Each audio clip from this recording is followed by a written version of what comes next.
ஹல்லேலூயா ஹல்லேலூயா. நம் அனைவரும் சிறிது நேரம் எழுந்து நின்று நம் தேவனை துதிப்போம். துதிக்கு பாத்திரராகிய தேவனை நம் முழு இருதயத்தோடும் முழு ஆத்மாவோடும் நம்ம தேவனை நம்ம துதிக்க போகிறோம். ஹல்லேலூயா. எசேக்கியேல் வேதத்திலே ஒரு வசனம் சொல்லப்பட்டிருக்கு. எசேக்கியேல் 37ஆம் அதிகாரம் நம்ம பார்த்தோம்னா, தேவன் எசேக்கியேல் தீர்க்கதரிசியை ஒரு எலும்புகள் நிறைந்த பள்ளத்தாக்குல கொண்டு போய் நிறுத்தினார். ஹல்லேலூயா. அது என்ன எலும்புகள்னா உலர்ந்து போன எலும்புகள். ஆமென். உலர்ந்து போன எலும்புகள், அது மறித்து அடக்கம் பண்ணப்பட்டு அந்த மாம்சம் எல்லாம் அழிந்து அந்த எலும்புகள்லாம் சிதைந்த நிலைமையில இருக்கிற ஒரு எலும்புகள், மண்டை உடு தனியா, கை கால்கள் தனியா, அப்படிப்பட்டதான ஒரு எலும்புகள் நிறைந்த பள்ளத்தாக்குல தேவன் அந்த தீர்க்கதரிசியை கொண்டு போய் நிறுத்தினாரு. ஆமென். அப்ப அந்த மனுஷனை நோக்கி ஆண்டவர் சொல்றாரு, இந்த எலும்புகளை பார்த்து நீ தீர்க்க தரிசனம் உரை அப்படின்னு சொல்லிட்டு சொல்றாரு. எலும்புகள், உலர்ந்து போன எலும்புகளை பார்த்து தீர்க்க தரிசனம் உரைச்சாங்க. ஹல்லேலூயா. அப்ப அவருடைய ஆவி, கர்த்தருடைய ஆவி அவங்க இந்த எலும்புகளுக்குள்ள பிரவேசிக்கும் போது அந்த எலும்புகள் என்ன பண்றது? உயிரடைந்தது. ஹல்லேலூயா. ஏசப்பா என்ன பண்ணியிருக்காங்க, நம்மளுடைய நிலைமையை ஒருவேளை இன்னைக்கு அந்த உலர்ந்து போன எலும்புகளை போலதான் காணப்படலாம். வாழ்க்கையில ஒரு வறட்சி, ஒரு செழிப்பு இல்லாம, ஒரு ஆசீர்வாதம் இல்லாம நம்மளோட வாழ்க்கை கூட அந்த மாதிரி தான் இருக்கலாம். ஒரு எலும்புகள் நிறைந்த பள்ளத்தாக்கு போலதான் நம்முடைய வாழ்க்கையை காணப்படலாம். ஆனால் தேவன் என்ன பண்றாரு, அவருடைய ஆவி நமக்குள்ள இறங்கும் போது அந்த உலர்ந்த எலும்புகள் என்ன பண்ண போது? உயிரடைய போகுது. ஹல்லேலூயா ஹல்லேலூயா. அதான் நம்ம ஆண்டவரை நோக்கி, ஏசப்பா உங்களோட ஆவி என் மேல ஊற்றுங்க அப்படின்னு சொல்லி கேட்கணும். அந்த ஆவி ஊற்றப்படும் மட்டும் எப்படி இருந்தது? அது வெறும் எலும்பா இருந்தது. அதுக்கு எலும்புலாம் ஒன்றோடு ஒன்று என்ன பண்றச்சு? சேர்ந்துருச்சு. அதுக்கு மேல தோல் கூட வந்துருச்சு. ஆனா என்ன இல்லை, அதுல ஆவி இல்லை. ஆமென். ஆவி இல்லாத வரைக்கும் அது என்னது? அது செத்து போன, ஒரு மரித்து போன அது ஒரு சரீரம் தான். ஆனா அந்த ஆவி ஊற்றப்பட்ட உடனே தான் என்ன பண்ணது? அது எழுந்து மகா பெரிய சேனையாய் நின்றது. நம்முடைய வாழ்க்கையும் ஒரு போல உலர்ந்து போன எலும்புகளை போல காணப்பட்டாலும் அவருடைய ஆவி ஊற்றப்படும் போது நம்மளும் ஒரு அவருக்காக பெரிய சேனை எழும்ப வைக்க ஆண்டவர் வல்லமை உள்ளவராக இருக்கிறார். ஹல்லேலூயா. பின்மாரியின் அபிஷேகம் மாம்சமான யாவர் மேலும். இந்த பாடலை பாடி நம்ம தேவனை ஆராதிக்க போயிடும்.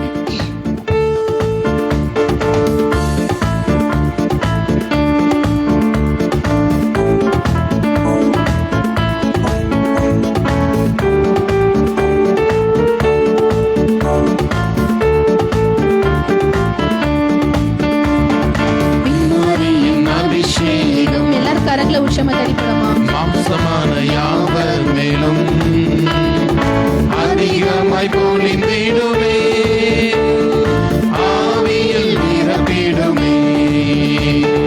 பின்மாரியின் அபிஷேகம் மாம்சமான யாவர் மேலும் அதிகமாய் பொழிந்திடுமே, ஆவியில் நிரப்பிடுமே. அக்கினியாயிரங்கிடுமே, அக்கினாவாக அமர்ந்திடுமே, வெறும் காற்றாக வீசிடுமே, ஜீவநதியாக பாய்ந்திடுமே.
வயல்வெளியாக மாறும்படியாக வீசிடுமே.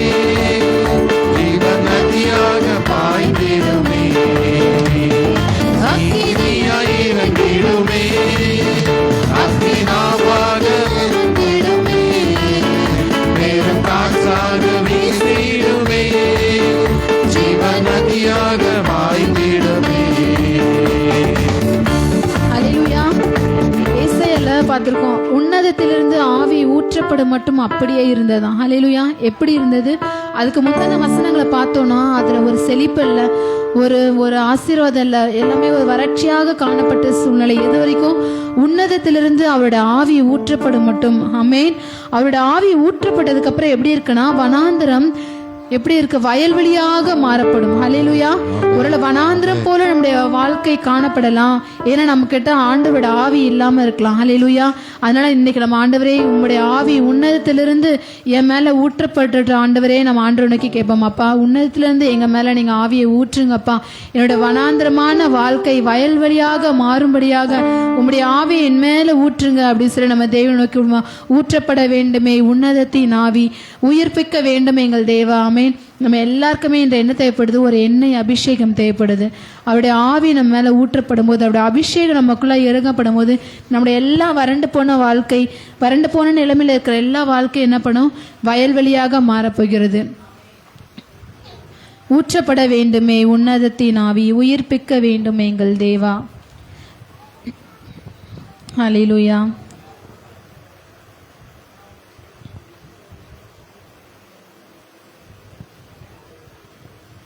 Praise God.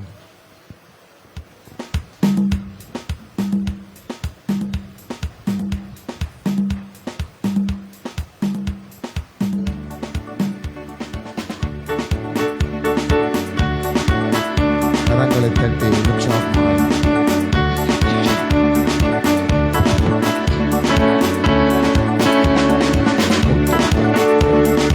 ஊற்றப்பட வேண்டுமே உன்னதத்தின் ஆவி, உயிர்ப்பிக்க வேண்டும் எங்கள் தேவா. முன்மாரியாக அன்று பொழிந்திட்ட ஆவியை பின்மாரியாக என்று பொழிந்திடுமே. ஊற்றப்பட வேண்டுமே உன்னதத்தின் ஆவி, உயிர்ப்பிக்க வேண்டும் எங்கள் தேவா. முன்மாரியாக அன்று பொழிந்திட்ட ஆவியை பின்மாரியாக அன்று பொழிந்திடுமே. என்னை அபிஷேகமே என் தலையை நினைக்க ஆவியால் நிரப்புமே. பாத்திரம் வழிந்தோடும் நிச்சலாலம் மூழ்கியே நிசரங்கின் மகிழ அக்கினி அபிஷேகம் எந்த நாமம் தீர்த்திடும். ஊற்றப்பட வேண்டுமே உன்னதத்தின் ஆவி, உயிர்ப்பிக்க வேண்டும் எங்கள் தேவா. மாறியாக அன்று பொழிந்திட்ட ஆவியை மாறியாக என்று பொழிந்திடுமே. ஊற்றப்பட வேண்டுமே உன்னதத்தின் ஆவி, உயிர்ப்பிக்க வேண்டும் எங்கள் தேவா. மாறியாக அன்று பொழிந்திட்ட ஆவியை மாறியாக என்று பொழிந்திடுமே.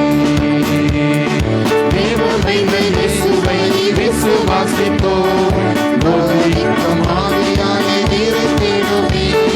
தேவமைகள் இயேசுவை விசுவாசித்தோம், போதிக்கும் ஆவியாலே நிறைந்திடுமே.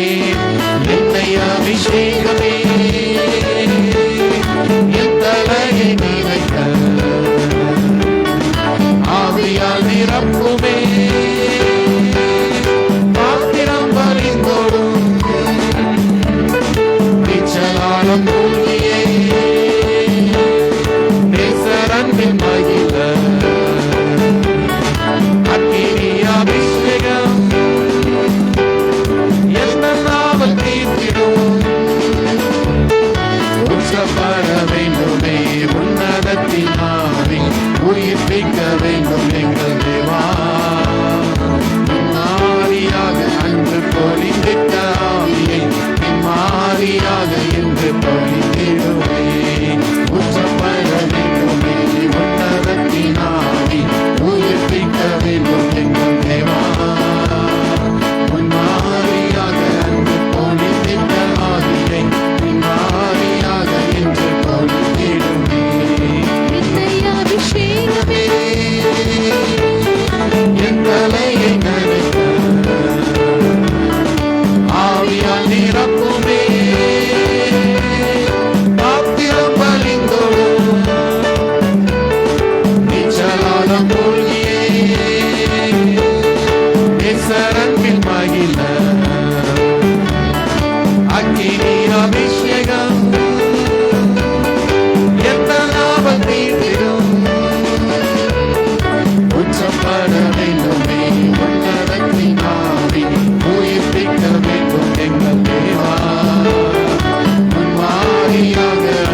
ஜெபிக்கிறோம் தகப்பனே. அப்பா எங்கள் அனைவர் மீதும் அப்பா உங்களுடைய ஆவியை நீர் ஊற்றுறதுக்காக உமக்கு கூட நன்றி செலுத்திக்கிறோம் ராஜா. ஸ்தோத்திரம் ராஜா.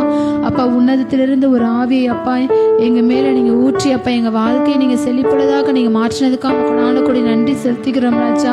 அப்பா இந்த நேரத்துல கூட அப்பா உண்மை துதித்து உண்மை ஆராதித்த ஒவ்வொரு பிள்ளைகளையும் அப்பா நீங்க ஆசீர்வதிக்க வேண்டுமா நாங்கள் ஜெபிக்கிறோம் தகப்பனே. ஸ்தோத்திரம் ராஜா. அப்பா ஒவ்வொருத்தரும் அப்பா என்னென்ன மன வாஞ்சைகளோட விருப்பத்தோட வந்தார்களோ தேவன் தாமே நீர் அறிவீர் தகப்பனே. அப்பா எங்களை சகல விதமான ஆபத்திலிருந்து நீர் பாதுகாத்த தேவனே. அப்பா அப்பா நாங்க இன்றைக்கு கூட சாட்சியை நாங்க கேட்டோம் தகப்பனே. அப்பா ட்ரெயின்குள்ள விழ வேண்டியவங்க அப்பா தகப்பனே அந்த கையில ஒரு ஃப்ராக்சரோட முடிந்ததோடு அப்பா நீர் அவ்வளவு ஜீவனை நீர் காப்பாற்றி தந்திருக்கீங்க ஏசப்பா. ஸ்தோத்திரம் ராஜா. அதே போல அப்பா எங்களோட வாழ்க்கையில தகப்பனே அநேக தரம் அநேக ஆபத்துகள் மத்தியிலும் சோதனைகள் மத்தியிலும் அப்பா நாங்க சென்ற போதிலும் அப்பா உம்முடைய வல்லமை அப்பா எங்களை காப்பாற்றினதே தகப்பனே. உம்முடைய கரம் எங்களை காப்பாற்றினதே தகப்பனே. அதுக்கு நாங்கள் கொடானக்குடி நன்றி செலுத்திக்கிறோம் ராஜா. கொடானக்குடி நன்றி செலுத்திக்கிறோம் ராஜா.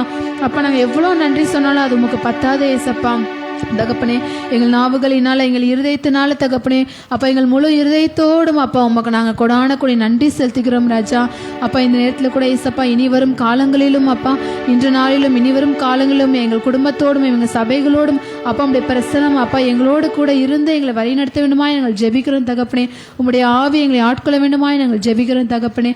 அப்பா இதை நாங்கள் கேட்க போகிற செய்திக்காக கூட உடைய பாதப்படியில் நாங்கள் வருகிறோம் தகப்பனே. அப்பா இந்த வார்த்தையின் மூலமாக நீர் எங்களோட பேச போகிறதுக்காக கொடானக்குடி நன்றி செலுத்துகிறோம் தகப்பனே.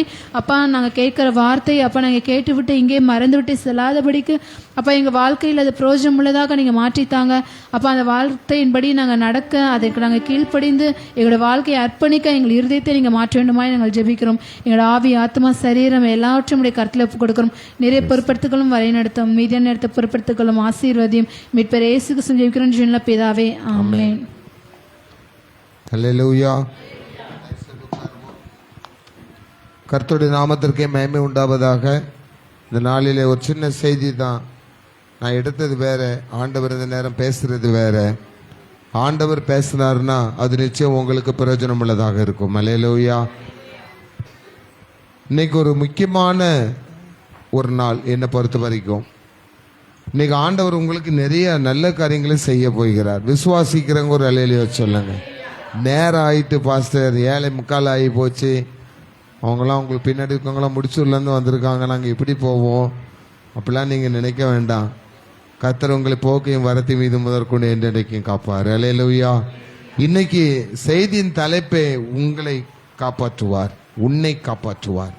ஒவ்வொருவரையும் தனிப்பட்ட முறையில் ஆண்டவர் காப்பாற்றுவேன் என்கிறார். ஹல்லேலூயா, ஹல்லேலூயா. அப்போ நான் இந்த செய்திக்கு போறதுக்கு முன்னாடி ஒரு அருமையான ஒரு பாடலினுடைய சில வரிகளை படித்து நாம் செய்திக்காக கடந்து செல்ல போகிறோம். நல்ல கனிக்கொடா மரங்கள் எல்லாம் வெட்டுண்டு அக்கினியில் போடப்படும். ஹல்லேலூயா.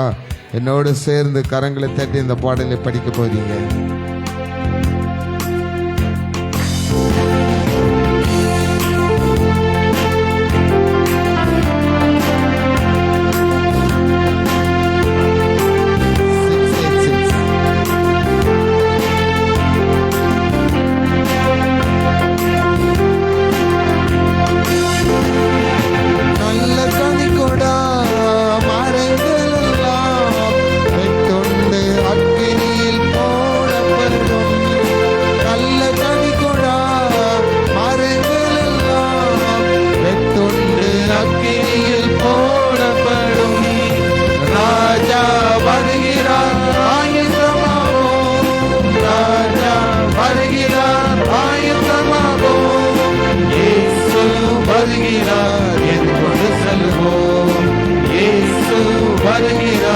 எதிர்கொண்டு செல்வோம்.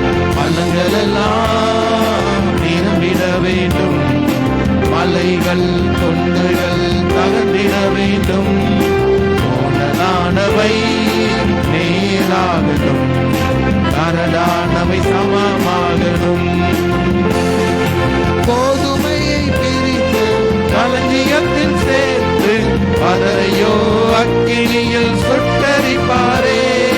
கோதுமையை பிரித்து களஞ்சியத்தில் சேர்த்து பதரையோ அக்கினியில் சுட்டரிப்பாரே. ராஜா வருகிறார் ஆயுதமாவோ, ராஜா வருகிறார்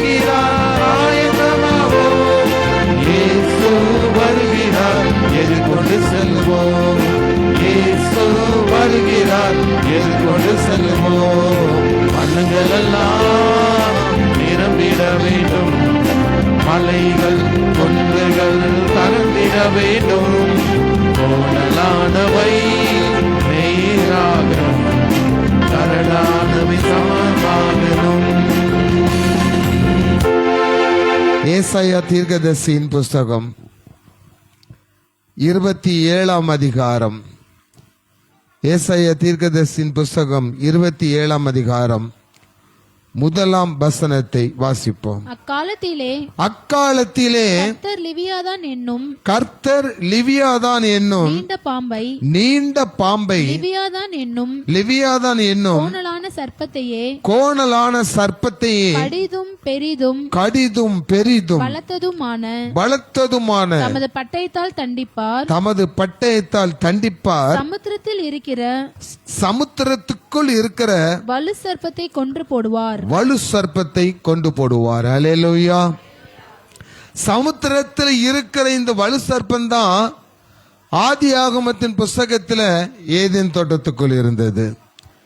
எந்த இடத்திலே தேவனுடைய மகிமை இருந்ததோ, எந்த இடத்திலே தேவனுடைய மகிமையினால் சிருஷ்டிக்கப்பட்டவைகள் இருந்ததோ, எந்த இடத்திலே தேவனுடைய மகிமையினால் உருவாக்கப்பட்ட ஆணும் பெண்ணும் அங்கு வசித்தார்களோ அந்த இடத்தில் தான் சர்ப்பமும் இருந்தது. இன்னைக்கு நம்ம தேவனுடைய பிள்ளைகளா, தேவனுடைய குடும்பமா, கர்த்தருடைய பிள்ளைகளா இருக்கலாம். ஆனால் நம்முடைய குடும்பத்தின் மத்தியில் ஒருத்தன் என்ன செய்கிறான்? இருக்கிறான். ஏன் குடும்பங்களிலே கலவரம் வருகிறது? ஏன் குடும்பங்களிலே சண்டை வருகிறது? ஏன் குடும்பத்தில் உள்ளவர்களுக்கு வியாதிகள் வருகிறது? நாம் இயேசுவின் பிள்ளைகள் தானே. பெற்றால் தான் பிள்ளையா? ஒரு தாயினுடைய வயிற்றிலே 10 மாதம் கருவிலிருந்து சுமந்து பெற்றவர்கள் பிள்ளைகள். வேதம் சொல்லுகிறது, உன் தாயின் கருவில் உருவாவதற்கு முன்பதாகவே நான் உன்னை தெரிந்து கொண்டேன். உன் எலும்புகள் உன் கர்ப்பப்பையில உருவாவதற்கு முன்பதாகவே அதை நான் தெரிந்து வைத்திருக்கிறேன். அப்ப நம்ம எல்லாருமே உலகத்தில் ஒரு பெரிய அதிசயம் பாருங்க, பெண்கள் தான் குழந்தை என்ன செய்ய முடியும்? பெற்றுக்கொள்ள முடியும். இது யாருடைய பிள்ளைன்னு கேட்டா மோகனுடைய பிள்ளைன்னு சொல்லுவாங்க, இல்லாட்டி தனசினி, இது தனசினி பிள்ளைன்னு சொல்லுவாங்க. பெரும்பாலும் அது அம்மா பேரை தான் சொல்லுவாங்க. பெற்றெடுக்கிறவள் யார்? தான் தாய் தான். எந்த உலகத்தையாவது ஒரு ஆண் குழந்தையை பெற்றெடுத்தது உண்டா? தெரிஞ்சவங்க இருந்தா சொல்லுங்களேன். எங்கேயாவது இந்த உலகம் முழுவதும் ஒரு ஆண் வந்து குழந்தையை பெற்றெடுத்திருக்கிறாரு, இது இன்னார் பெற்ற குழந்தை, அவர் பெற்ற குழந்தை அப்படின்னு ஆம்பளை பேரை சொல்லியிருக்காங்களா? இல்ல. ஒருத்தர் இருக்கிறாரு, உங்களுக்கு தெரியுமா? அவர் தான் இயேசு கிறிஸ்து. அல்லேலூயா. நம்ம எல்லாரையும் அவர் தான் என்ன செய்தாரு? பெற்றெடுத்து நமக்கு தகப்பனா இருக்கிறார். அதான் பைபிள் சொல்லுது, ஒரு தகப்பன் தன் பிள்ளையை சுமந்து செல்வது போல ஆண்டவர் நம்மை தோளில் என்ன செஞ்சுட்டாராம்? சுமந்துட்டு போறாரு. நீங்கள் தேவனுடைய பிள்ளைகளானால் அவருடைய சுதந்திரமும் ஆமேன்னு சொல்லப்பட்டிருக்கு. அப்ப நம்மளாம் யாருடைய பிள்ளைகளுங்க? இப்போ உங்களை பெற்றது யாரு? இயேசு கிறிஸ்து. சத்தமா சொல்ல, உங்களை பெற்றெடுத்து யாரு? இயேசு கிறிஸ்து. இயேசு கிறிஸ்து சாதாரண மனிதனா? இயேசு கிறிஸ்து ஒரு ஒன்றுக்கு உதவாதவரா? இல்ல இயேசு கிறிஸ்து இந்த உலகத்துல ஏதோ ஒரு பெரிய அப்படிப்பட்ட உலகத்தின் மனுஷன் அல்ல. அவர் தேவனுடைய குமாரன். தேவனுடைய குமாரன், சர்வ லோகத்தையும் சிருஷ்டித்தவர். அப்படிப்பட்ட இயேசு கிறிஸ்துவின் பிள்ளைகளாகி நீங்கள் நோய்வாய்ப்படலாமா? அப்படிப்பட்ட வல்லமை படைத்த இயேசு கிறிஸ்துவின் பிள்ளைகளா நீங்கள் தரித்திரத்தில் வாழலாமா? அப்படிப்பட்ட வல்லமை படைத்த இயேசு கிறிஸ்துவின் பிள்ளைகளாகி நீங்கள் வெள்ளி சூனிய மந்திர கட்டுகள், பிசாசின் கிரியைகள், கடன் பிரச்சனைகள், இந்த பிரச்சனைகளிலே சிக்கி கொண்டு இருக்கலாமா? ஏசாயா தீர்க்கதரிசியின் புஸ்தகம் 5ஆம் அதிகாரத்தில் சொல்லுகிறார், நான் உங்களை நற்குல திராட்சை செடியாக நான் நாட்டினேன் அல்லவா, ஆனாலும் நீங்கள் கசப்பான பழங்களை தந்தது என்ன? வேதம் அவிதமாய் சொல்லுகிறது, நீங்கள் கசப்பான பழங்களை தந்தது என்ன? அதை எடுத்து ஒரு வாசி பாருங்கள். ஏசாயா 5ஆம் அதிகாரம் 4ஆம் வசனம் என்று நினைக்கிறேன். நான் என் திராட்சை தோட்டத்திற்காக செய்யாத எந்த வேலையை அதற்கு இனி செய்யலாம். அது நல்ல திராட்சை பழங்களை தரும் என்று நான் காத்திருக்க அது கசப்பான பழங்களை தந்தது என்ன? நான் நல்ல திராட்சை செடியை தான் உங்களை என்ன செஞ்ச நாட்டுன்னு, நீங்க உங்களை நல்ல வேலி அடைச்சேன், நல்ல பாதுகாத்த, நல்ல உரம் போட்டு உங்களை நான் வளர்த்தேன். நீங்க நல்ல கனிகளை கொடுக்கணும் நான் எதிர்பார்த்துட்டு இருந்தேன். நீங்க வளர்ந்தீங்க, நீங்க பூத்தீங்க, நீங்க காய்ச்சீங்க, நீங்க கனி கொடுத்தீங்க, ஆசையா வந்து அந்த பழத்தை பறிச்சு சாப்பிட்டா அது எப்படி இருக்குது? கசப்பா இருக்கு. நீங்க ஆண்டவர் உங்களை பார்த்தா சொல்றாரு, நம்ம எல்லாரையும் பார்த்தா சொல்றாரு, உன் தாயின் கருவிலே உன்னை நான் உருவாக்கினேன், உன்னை நான் படைத்தேன், உன்னை நான் வளர்த்தேன், நீ வளர்ந்து பெரியவளானாய், எல்லாவற்றிலும் சீரு சிறப்புமா வளரும்படி நான் உனக்கு உதவி செய்தேன். நான் உன்னை எதிர்பார்த்த கனியாகிய நற்கனிகளாகிய நல்ல குணங்கள், விசேஷங்கள், கர்த்தருக்கு பயப்படுகிற பயம், இதெல்லாம் உன்னிடத்துல இல்ல, அது உன்கிட்ட இருக்குன்ற ஆசையோட உன்கிட்ட வந்தா நீ எனக்கு கசப்பா இருக்கிற, கசப்பா இருக்கிற. இன்னைக்கு நம்ம எல்லாரும் ஆண்டவருக்கு எப்படி இருக்கிறோமா? கசப்பா இருக்கிறோமா? நம்ம அவருக்கு கசப்பா இருந்தா அவர் எப்படி நமக்கு நன்மை செய்ய முடியும்? தாகமா இருக்கிறேன்னு சொன்னாரு, அவங்க கொண்டு போய் தாகத்துக்கு கொடுத்தாங்க. ஆண்டவர் என்ன சொன்னாரு? கசப்பா இருக்கு. ஆனா அந்த கசப்பா அவர் என்ன செஞ்சாரு? டேஸ்ட் பார்த்தாரு. இன்னைக்கு ஆண்டவர் சொல்லுகிறாரு, உன் வாழ்க்கையில இருக்கிற கசப்பு, உன் வாழ்க்கையில இருக்கிற வேதனை, உன் வாழ்க்கையில இருக்கிற வியாதி, உனக்கு எல்லாம் அந்த கசப்பான காரியங்களை இன்னைக்கு நான் வாங்கி கொள்ள தாகமாய் இருக்கிறேன், ஏன்ட்ட கொடுத்துரு, உன் கசப்பு மாறிடும். அல்லேலூயா. அன்னைக்கு ஜனங்கள் அப்படித்தான் தாகமா ஓடி போனாங்க. தண்ணி தாகம் தாங்க முடியல வனாந்தரத்துல. அங்க போன தூரத்துல ஒரு குளம் தெரிஞ்சது, குடுகுடுன்னு அங்க ஓடினாங்க. ஆசை எடுத்து என்ன செஞ்சாங்க? குடிச்சாங்க. அது எப்படி இருந்தது? சத்தமா தான் சொல்லுங்களேன், கசப்பா இருந்தது. இன்னைக்கு நம்ம வாழ்க்கையில அங்க ஒரு ஆசீர்வாதம், இங்க ஒரு ஆசீர்வாதம், அதுதான் ஆசீர்வாதம், இதுதான் ஆசீர்வாதம்ட்டு தேடி தேடி என்ன செய்யறோம்? கண்ணில் காணும் காட்சி எல்லாம் ஆனந்தமயமானு சொல்லி என்ன செய்யறோம்? ஓடி போறோம். பவுல் சொல்றாரு, ஒரு நேர இன்பத்திற்காக, ஒரு சின்ன இன்பத்திற்காக, ஒரு சின்ன சந்தோஷத்திற்காக ஆவியானவராக பரிசுத்த ஆவியானவரை மறந்துட்டு அந்த மாம்ச இச்சை அனுபவிக்கிறதுக்கு ஓடுறியே, உனக்கு ஐயோ அப்படின்னா உனக்கு ஆபத்து வருதுன்னு அர்த்தம். இன்னைக்கு நிறைய பேர் அப்படித்தானே ஓடிக்கிட்டு இருக்கோம். நமக்கு கண்ணில் கண்டதெல்லாம் காட்சியெல்லாம் நமக்கு வேணும். உலகத்தின் காரியத்தை இன்னைக்கு ஓடுறோம்.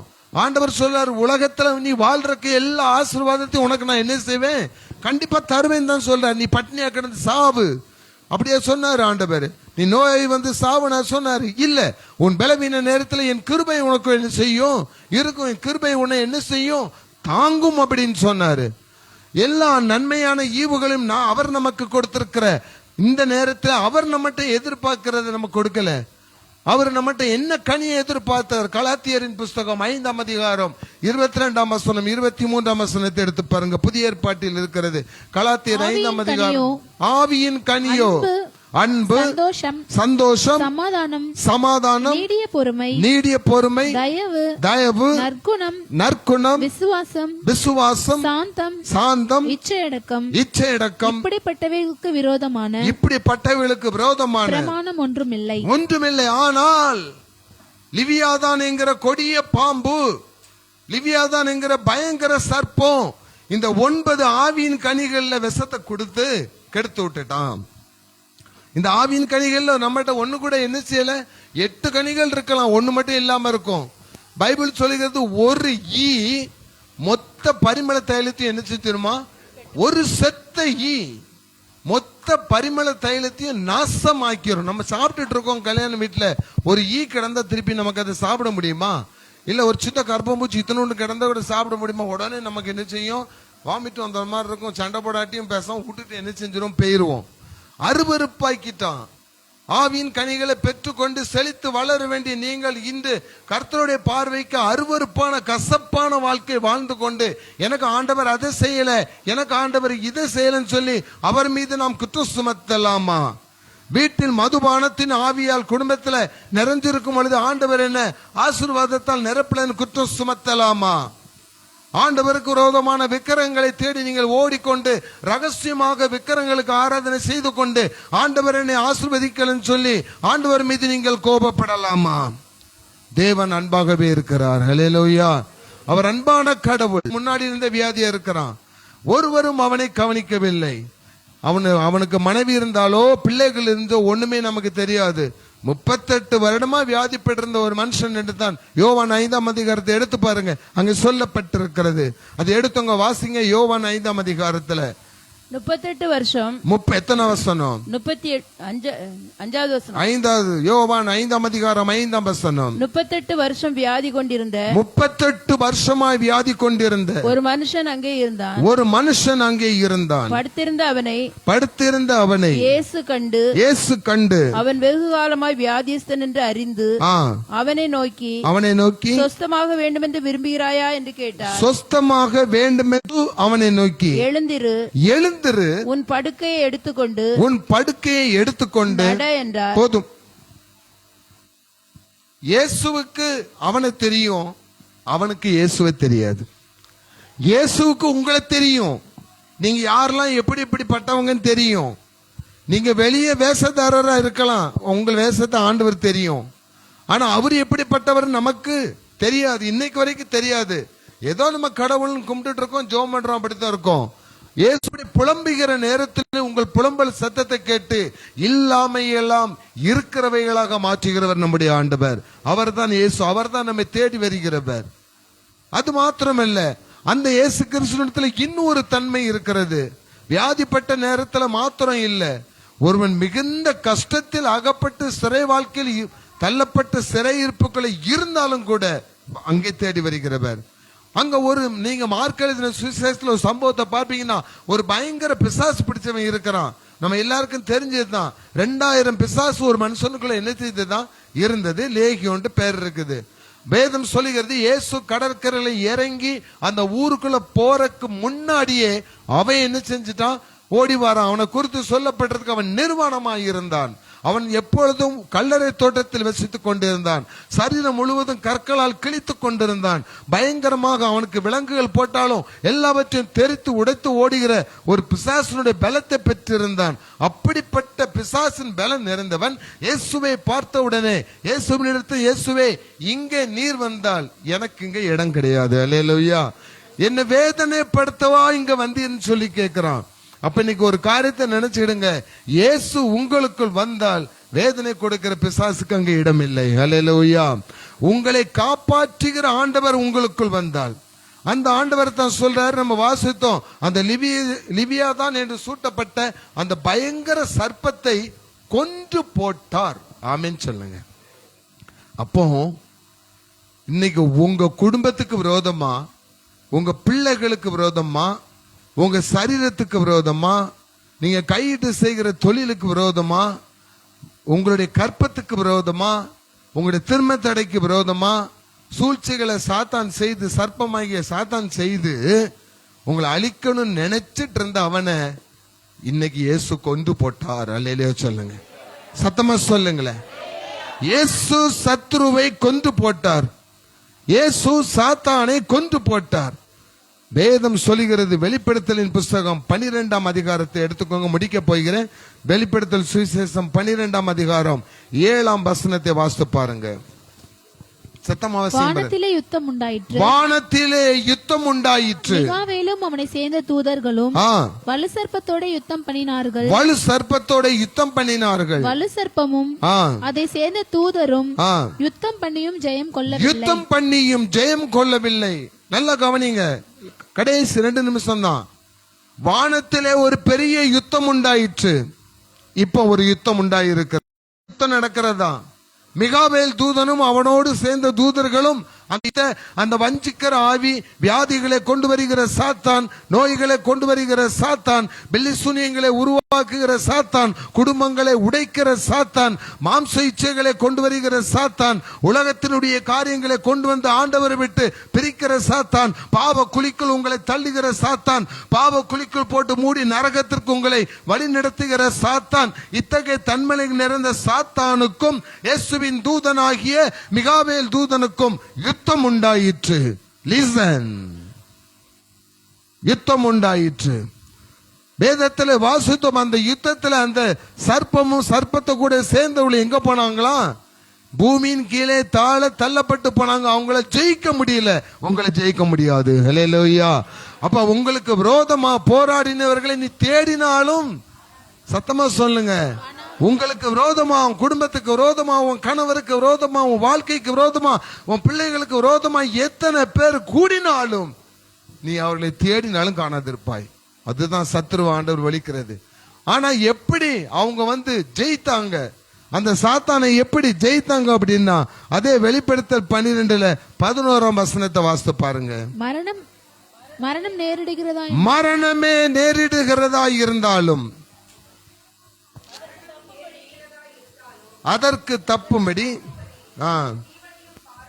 தங்கள் ஜீவனையும் பாராமல்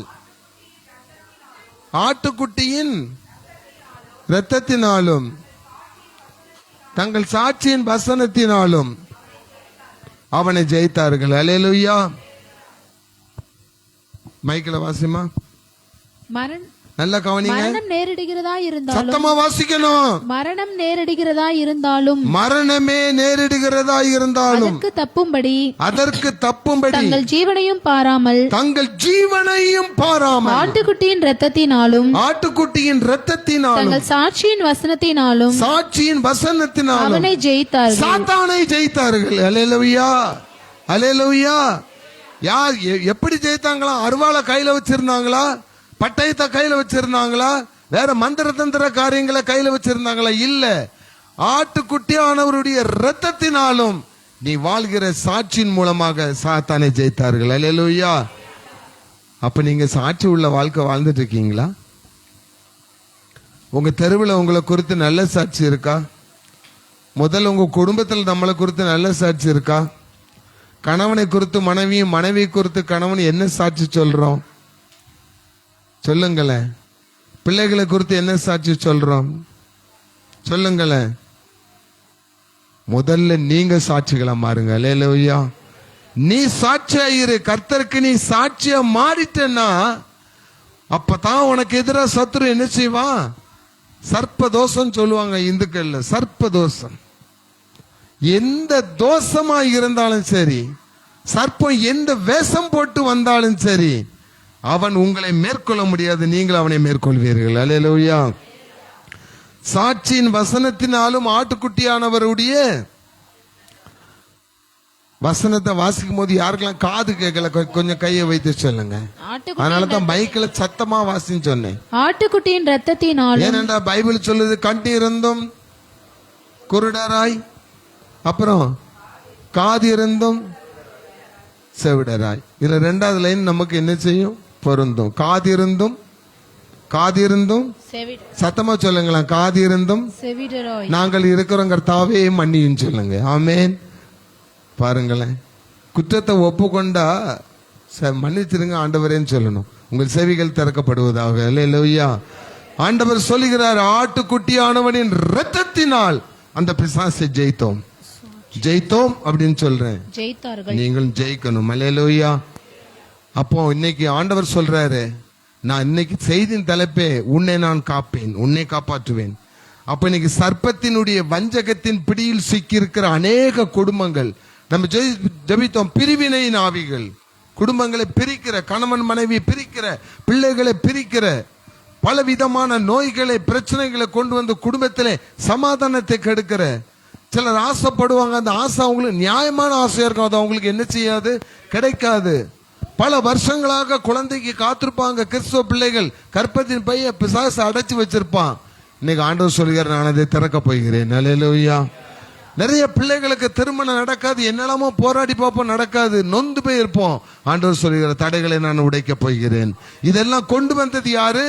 பிசாசு. என் வீட்டுக்கு மாசத்துக்கு 80,000 ரூபாய் வருது, ஆனா மாச கடைசியில 24ஆம் தேதி வந்தா 40 ரூபா கூட கையில என்ன செய்ய மாட்டேங்குது, இருக்க மாட்டேங்குது. எப்படி பணம் வருதோ அப்படி என்ன செஞ்சிருது, பெய்யுறது. அந்த பிசாசு என்ன தெரியுமா பண்ணுவான்? வருகிற வாசலை குறைச்சு வச்சிருப்பான், போகிற வாசலை திறந்து என்ன செஞ்சிருப்பான், வச்சிருப்பான். ஆண்டவர் அந்த வாசலை அடைப்பார், வருகிற வாசலை திறப்பார். அல்லேலூயா. சத்தமா சொல்லுங்க. அல்லேலூயா. 50,000 ரூபாய் வருமானம் வந்து உங்க குடும்பத்துக்கு 1 லட்சம் ரூபாய் வந்தா சந்தோஷமா இல்லையா?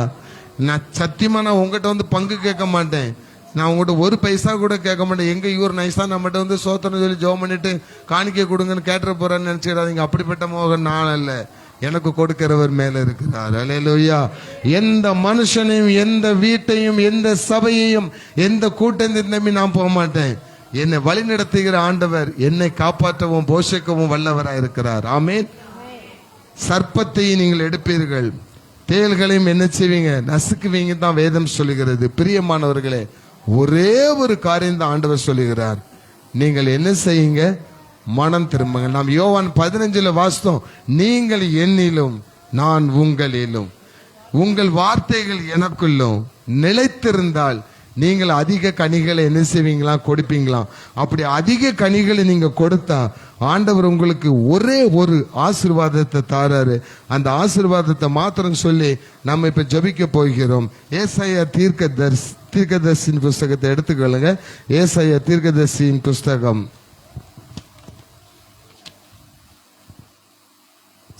எரேமியாவின் புஸ்தகம் 32ஆம் அதிகாரம். எரேமியா 32ஆம் அதிகாரம் 41ஆம் வசனம். சீக்கிரம் வாசிங்க. அவர்களுக்கு நன்மை செய்யும்படி, அவர்களுக்கு நன்மை செய்யும், அவர்கள் மேல் சந்தோஷமாயிருந்து, அவர்கள் மேல் சந்தோஷமாயிருந்து, என் முழு இருதயத்தோடும், என் முழு ஆத்துமாவோடும், அவர்களை இந்த தேசத்திலே நிச்சயமாய் நாட்டுவேன், நிச்சயமாய் நாட்டுவேன். ஹல்லேலூயா. சிஸ்டர், நம்மளால இந்த ஊர்ல இருக்க முடியாது. நம்ம ஊர்ல நமக்கு இவ்வளவு கடன் பிரச்சனை ஆகி போச்சு, நிறைய போராட்டம் ஆகி போச்சு, ஊரை காலி பண்ணிட்டு ஓடிட வேண்டியதான், இல்ல வீட்டை காலி பண்ணிட்டு வேற இடத்துக்கு போயிட வேண்டியதான். யாரெல்லாம் அப்படி இருக்கிறீங்க? இந்த வீட்டை காலி பண்ணிட்டு வேற இடத்துக்கு தான் போகணும், இல்லாட்டி இந்த ஊரை காலி பண்ணிட்டு வேற இடத்துக்கு தான் போகணும், நம்ம வாழ்க்கை இப்படிதான் இருக்குன்னு இப்ப நீங்க நினைச்சீங்கன்னா ஆண்டவர் சொல்லுகிறாரு, இன்னைக்கு நீ மனம் திரும்பி ஆண்டவரை ஏற்றுக்கொண்டால் நான் உன்னை அதே இடத்துல நாட்டுவேன். ஹல்லேலூயா. அதே இடத்துல நான் உன்னை நிலைநாட்டுவேன். ஏன்னா உன்னை காலி பண்ண சொல்றதுக்கு சூழ்நிலை உருவாக்குறது யாரு? அந்த லிவியாதனுங்கிற கொடிய பாம்பு, கொடிய சத்துரு தான். அவன் குடும்பத்தை கெடுக்கிறது யாரு? அந்த கொடிய பாம்பு, கொடிய சத்துரு. இயேசுவுக்கும் உனக்கும் உள்ள தொடர்பை கெடுக்கிறது யாரு? அந்த கொடிய பாம்பு, கொடிய சத்துரு. தேவனால் படைக்கப்பட்ட சிருஷ்டியாகிய ஏவாளுக்கே ஒரு பழத்தை காட்டி அவன் மோசம் பண்ணிட்டான்னா நம்மளை என்ன பாடுபடுத்துவான் யோசித்து பாருங்க. சாதாரணமா வாசிட்டு போயிடுறோம். அந்த அம்மா சொல்லுது, சர்ப்பம் என்னை வஞ்சித்தது. இன்னைக்கு உங்க குடும்பத்துல உங்களை வஞ்சிக்கிற அந்த சர்ப்பத்தின் ஆவியை ஆண்டவர் உங்கள் சரீரத்தை விட்டு, உங்கள் குடும்பத்தை விட்டு, உங்கள் வாழ்க்கை விட்டு எடுத்து போட்டு அதை அழித்து வாழ முடியாமல் இருக்கிற உங்களை அதே இடத்தில் வாழ வைக்க போகிறார். அல்லேலூயா. சத்தமா சொல்லுங்க அல்லேலூயா. அது மாத்திரமல்ல, 42ஆம் வசனத்தை வாசித்து பாருங்க. நான் இந்த ஜனத்தின் மேல் இந்த பெரிய தீங்கை எல்லாம் வரப்பண்ணினது போல, பெரிய தீங்கை எல்லாம் வரப்பண்ணினது போல அவர்களை குறித்து சொன்ன எல்லா நன்மையையும் அவர்கள் மேல் வரப்பண்ணுவேன் என்று கர்த்தர் அவர்கள் மேல் வரப்பண்ணுவேன். யாரெல்லாம் இதை விசுவாசிக்கிறீங்க? ஆண்டவர் சொல்லுகிறார், இதுக்கு முந்தி கொண்டு வந்த தீமையெல்லாம் யாரால வந்துச்சு? சாத்தான் தான். சாத்தானுக்கு நீ அடிமையானனால எல்லாத்தையும் ஆண்டவர் அனுமதிக்கிறாரு. உன் கஷ்டம், உன் நஷ்டம், உன் வியாதி, உன் துன்பம், உன் வேதனை, உன் துக்கம், பிள்ளை இல்ல, கல்யாணம் ஆகல, வியாபாரம் நடக்கல, தொழில் நடக்கல, இல்ல இல்ல இல்லன்னு சொல்ல வச்சுட்டு இருக்கிறவராகி ஆண்டவரை நோக்கி நீங்க வந்தோன்னு சொல்றாரு, நான் உங்களை சந்தோஷப்படுத்த போறேன். அல்லேலூயா. இந்த தீங்கு எல்லாத்தையும் எடுத்து போட்டு நான் உங்களுக்கு நன்மை செய்ய போறேன்னு சொல்றாரு. அப்ப இன்னைக்கு யாரெல்லாம் ஆண்டவர் இடத்துல, ஆண்டவரே நான் உங்களை நோக்கி வந்துட்டேன்னு சொல்லி ஒப்பு கொடுக்குறீங்களோ, ஏசாயா தீர்க்கதரிசியின் புஸ்தகம் 2ஆம் அதிகாரத்தை சொல்றாரு, உங்களுக்கு நன்மைகள் உண்டாகும். அருமை சகோதரியே, உனக்கு நன்மைகள் உண்டாகும். எந்த காரியத்தை மனசுல வச்சு இன்னைக்கு நீங்க இந்த இடத்துக்கு வந்திருக்கீங்களோ அந்த காரியத்தில் உங்களுக்கு நன்மைகள் உண்டாகும் என்று ஆண்டவர் சொல்லுகிறார். நாம் எழுந்திருந்து ஜெபிக்கலாம்.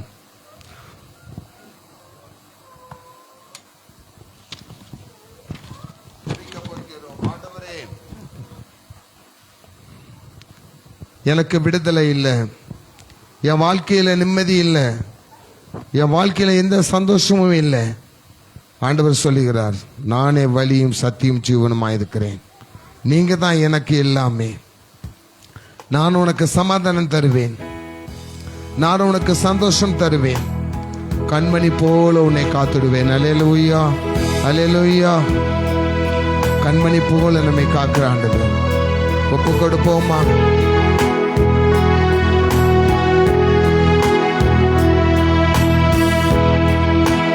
நான் தருவேன் உனக்கு சமாதானம், நான் தருவேன் உனக்கு சந்தோஷம், நான் தருவேன் உனக்கு சமாதானம், நான் தருவேன் உனக்கு சந்தோஷம்.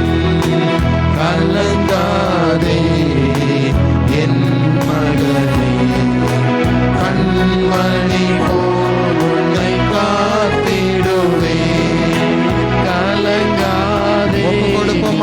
ஒப்பு கொடுப்போமா? கண்மணி போல உங்களை காக்கிற ஆண்டவர். கண்மணி போலை காத்திடுவே. நானே வழி, இயேசுதான் வழி அம்மா. அவர் சத்தியம் உங்களை விடுதலையாமே. ஜீவன் உங்கள் கண்ணீர் துடைக்கப்படும். உங்கள் கண்ணீர் துடைக்கப்படும். கேட்கிறது எதுவோ, இன்னைக்கு கேட்கிறது எதுவோ அது உனக்கு செய்யப்படும். அது உனக்குள் உருவாகும். ஆண்டவர் அதை உருவாக்குவார். நான் ஜீவிக்கின்றேன், உன் உள்ளத்தில் வாழ துடிக்கின்றேன். உனக்காகவே நான் ஜீவிக்கின்றேன், உன் உள்ளத்தில் வாழ துடிக்கின்றேன். வருவாயா என் மகனே, இதயத்திலே இடம் தருவாயா. வருவாயா என் மகனே, இதயத்திலே இடம் தருவாயா. நீரே வழி, நீரே சத்தியம், நீரே ஜீவன் இசையா. எனக்கு நீரே வழி, நீரே சத்தியம், நீரே ஜீவன் இசையா. உம்மாலன்றி எனக்கு விடுதலை இல்லை, உம்மாலன்றி எனக்கு நிம்மதி இல்லை. உம்மாலன்றி எனக்கு விடுதலை இல்லை, உம்மாலன்றி எனக்கு நிம்மதி இல்லை. நானே வழி, நானே சத்தியம், நானே ஜீவன் இசையா. அல்லேலூயா. ஆண்டவர் இந்த நாளிலே உங்களுக்கு கொடுக்கிறேன். ஆண்டவரிடத்தில் ஒப்பு கொடுக்கிறேன். ஒப்பு கொடுத்திருக்கிற உங்களை குறித்து ஆண்டவர் சொல்லுகிறார். மகள் வாசிப்பதை கேட்டு நாம் ஜெபிக்க போகிறோம். ஏசாயா 27:3 கர்த்தராகிய நான் அதை காப்பாற்றி அடிக்கடி அதற்கு தண்ணீர் பாய்ச்சி ஒருவரும் அதை சேதப்படுத்தாதபடிக்கு அதை இரவும் பகலும் காத்துக்கொள்வேன். அக்காலத்திலே நல்ல திராட்சை ரசத்தை தரும் திராட்சை தோட்டம் உண்டாயிருக்கும். அதை குறித்து பாடுங்கள். அல்லேலூயா. நல்ல திராட்சை தோட்டம் உங்கள் குடும்பத்தில் உண்டாக போகிறது. உன் மனைவி உன் வீட்டோரங்களில் கனித்தரும் திராட்சை செடி போல் இருப்பாள். அல்லேலூயா. அதோட ரசம் சுவையாய் இருக்கும். ஆண்டவர் சொல்லுகிறார், நான் அதற்கு வேலி அடைத்து அதற்கு தண்ணீர் பாய்ச்சி நானே அதை காப்பாற்றுவேன். நீங்க தான் அந்த திராட்சை கொடி. ஆண்டவர் தான் திராட்சை செடி. நாம் இன்று அவரோடு இணைந்திருக்கிறோம். இனி ஆண்டவர் உங்களை காப்பாற்றுவார். ஹல்லேலூயா.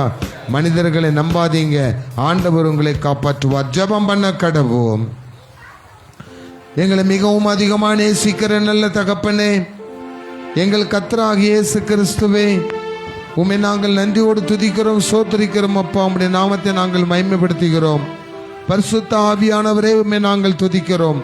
இதோ எங்களுடைய பிள்ளைங்களுக்கு விரோதமாக, எங்கள் குடும்பத்துக்கு விரோதமாக, பிள்ளைகளுடைய தொழில்களுக்கு விரோதமாக, வாழ்க்கைக்கு விரோதமாக எழும்பி இருக்கிற லிவியாதான் என்னும் கொடிய பாம்பை, கோணலும் பெரிதுமான வலு சர்ப்பத்தை, சமுத்திரத்தில் இருக்கிற அந்த சர்ப்பத்தை, அதனுடைய நாமத்தை இந்த உலகத்தில் வைத்து கொண்டிருக்கிற தொழுகையின் காரியங்கள் எல்லாவற்றையும் கொடிதும் பலத்ததுமான ஒரு பட்டயத்தால் அதை கொன்று போட்டார் என்று வாசித்தோம். அப்பா, இதோ எங்கள் குடும்பங்களுக்கு விரோதமான அப்பேற்பட்ட நாக தோஷங்கள், சர்ப்ப தோஷங்கள், சர்ப்பத்தின் வஞ்சிக்கிற ஆவிகளின் கிரியைகள், மதுபானத்தின் ஆவிகள், சூதாட்டத்தின் ஆவிகள், வேசித்தனத்தின் ஆவிகள், ஆண்டவரே எங்களுடைய வியாபாரங்களிலே தோல்வியை கொண்டு வருகிற, நஷ்டங்களை கொண்டு வருகிற ஆவிகள், வேலையிலே கஷ்டங்களை கொண்டு வருகிற ஆவிகள், பிள்ளைகளுக்கும் கிடைக்க வேண்டிய ஆசீர்வாதங்களை எல்லாம் வாசல்களை அடைத்து வைத்திருக்கிற பொல்லாத ஆவிகள், இவை எல்லாவற்றையும் கொண்டு வருகிற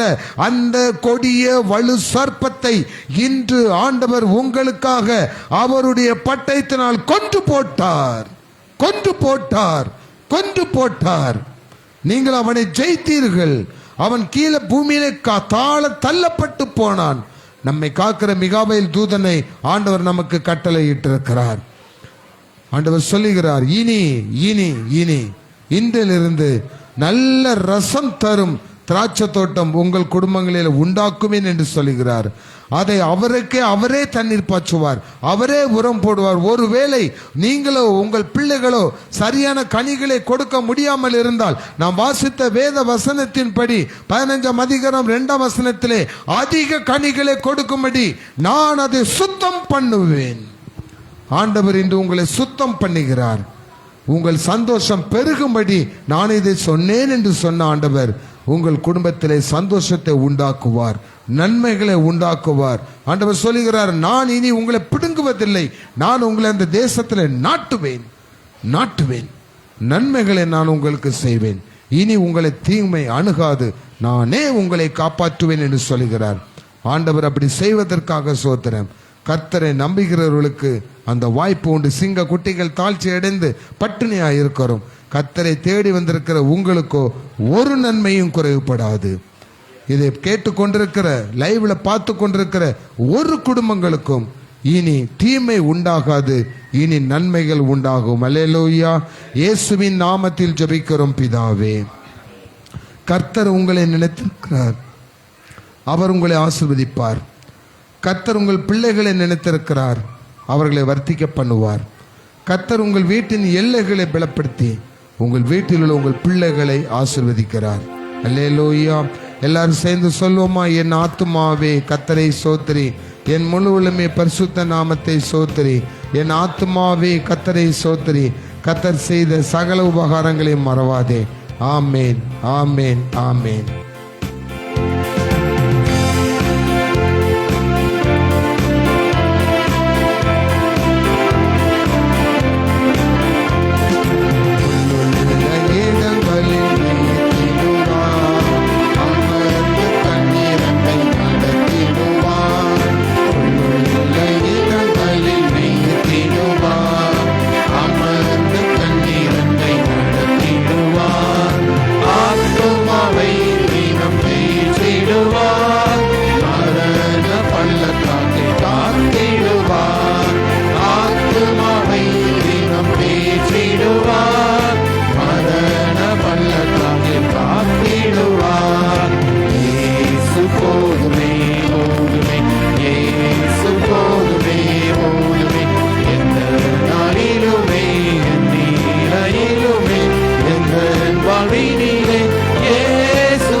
அல்லேலூயா.